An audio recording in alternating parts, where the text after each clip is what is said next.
In Snapshot 23W04A, the Minecraft community was introduced to the first form of an undeniably popular and well-received addition to the game, the armor trim. As part of the 1.20 update themed around self-expression, players can finally customize their appearance when decked out in armor. This has been an issue since the beginning of Minecraft. The armor is essential for PvE and PvP, yet it partially obscures the individuality of a player's skin and can make them difficult to identify. Despite armor trim being very well received by the community, I believe this is a slightly flawed execution of an excellent idea. So in this video we shall discuss its strengths, weaknesses and potential ways to improve upon the idea. And before we dive into things, I should address two things first. Number one, this is just my subjective opinion, a result of discussion with my community and thinking over new features. If you're interested in being a part of such discussions, they generally happen over on my Twitch channel, where I'm known to waffle on about such topics and take input from my chat too. Point number two is simply a reminder that at the time of writing this video, only 2 snapshots have been released with the experimental armor trim features, which are subject to change, and when you're watching this video may have changed drastically, so keep that in mind. So let's start with the positives. Armor trim is absolutely what people want. The reception has been glowing. As mentioned in the intro, armor makes players look similar and players tend to gravitate to the best armor, formerly just diamond, but now there's netherite too. This leads to crowds of players difficult to discern by attire alone. Armor trim addresses this, giving players their individuality in a crowd again. Mojang's approach to implementing this new feature with solid game design principles was good to see. It's clear they have thought about how adding a new game activity can complement existing ones. Although limited in overall scope, the inclusion of materials instead of dyes grants them more uses, in turn creating more incentives to seek them out.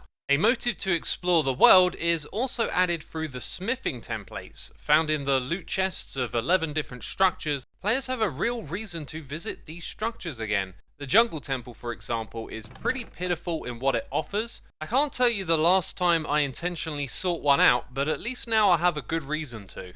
There is another use too, although a niche one: details and decorations. For those players who love the tedium of adding minor details into a build, the act of pushing armor stands equipped with helmets into a block to give the impression of a plate on a table just got a new set of micro details to go even further with. It's not really my wheelhouse and it isn't a great example, but wherever armor can interact with the world, the options have now been multiplied. In general, you can't go wrong with adding extra activities to the game, as long as it doesn't override an existing one, which armor trim does not. So a quick interruption just to ask you if you're enjoying the video. If you are, subscribe to the channel so you can catch more content like this in the future. Thanks for doing that. Now let's crack on. Having sung its praises, let's now look at the negative aspects. These tend to fall outside the realms of the trims themselves. As a concept, it's great, just what players wanted, but how it looks is subjective, and I'll start with my subjective opinion, which you are welcome to disagree with. First of all, the shape of the trims. The Vex trim complements the shape of the armor itself. It feels like an enchantment or unique variant. Others like June or Eye come across as simple pixel shapes and patterns and designs slapped on top of the armor without any complement to the armor's shape. Then we have materials, of which some combinations just look awful to me. Although highly subjective, redstone on diamond just looks wrong to me, whereas netherite and quartz look fantastic on most armor. The argument here is that not all options look good, yet ultimately with all the combinations possible, you can leave that up to the player to decide for themselves.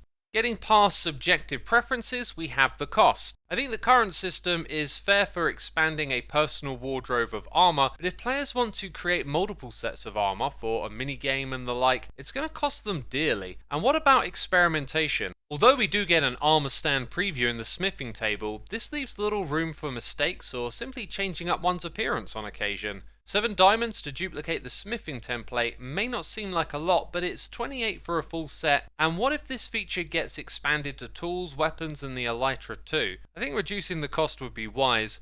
It's also a tough justification to invest these diamonds into weaker armors like iron, chain, gold, and now even leather too. Exploration in Minecraft, like many of its activities, is preferentially enjoyed based on the player. Creating more incentives is nice, but they need to be rewarding. If exploration is not your thing, then a lack of guaranteed reward for spending hours seeking out rare structures like the Pillager Outpost or Jungle Temple could become infuriating.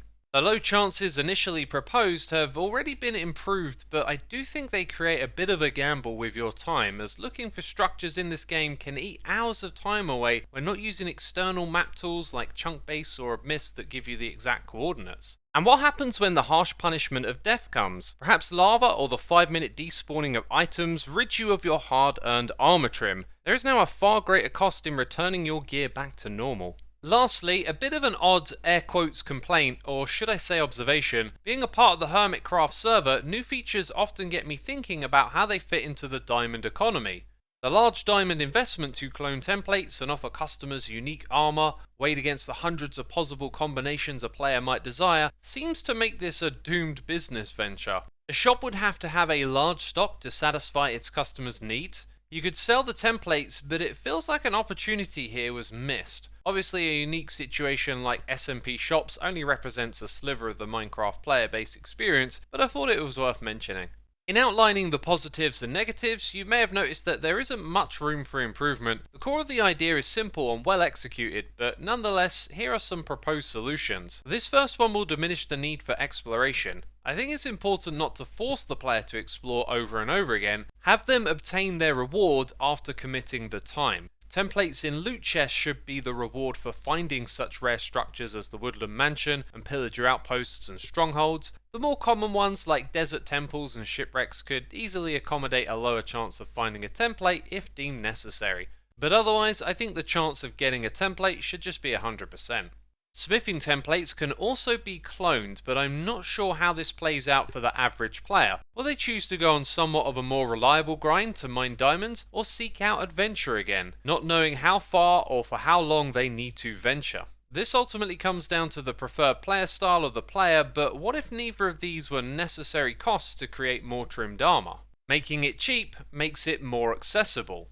The elytra has its durability diminished with use, yet it doesn't break when it's depleted. Templates could model this, having a series of charges to be later repaired in an anvil. We often forget that the phantom membrane does this for the elytra. Since mending wouldn't apply to a template, there is an opportunity for another item in the game to gain a new use case.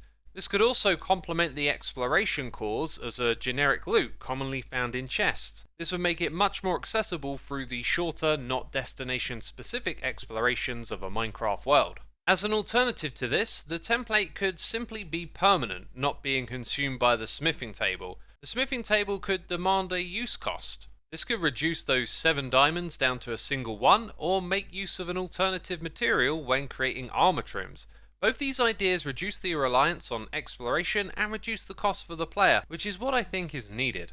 Lastly, my biggest suggestion is the one I think most unrealistic, as it asks Mojang to walk back a lot of what they have already given us. If it were up to me, I think I would have reduced the amount of patterns and materials involved, perhaps focusing on a higher grade of visual quality and gratification for the trims themselves. I would also implement distinctions between armor types, giving each unique shapes and iterations that complement the armor material. Not just generic patterns to be placed over the top of the armor, but actual modifications to the overall shape and size. After all, there is a rich history of armor and armor design used through the ages with different shapes and proportions. I quite like the idea of the shape and size of Minecraft armor being a part of this too, the end result being characterized and complementary armor distinctions that look great, as opposed to a larger combination of variables built on a handful of colors and pixel patterns. This idea would require many more custom models for armor and would be a departure from their original shape, which is somewhat classic and identifiable now. I could see how this might be unpopular, but I still really like the idea. And I do have one more observation. With the addition of leather armor trims in Snapshot 23W05A, the amount of color combinations has gone through the roof. On one hand, this is great for obtaining a specific look, but also highlights the drawback of using weaker armor for aesthetics, because leather also breaks a lot faster than other materials. Even when enchanted with mending, it can be at risk of getting destroyed, and that's after you've sunk 7 diamonds into it.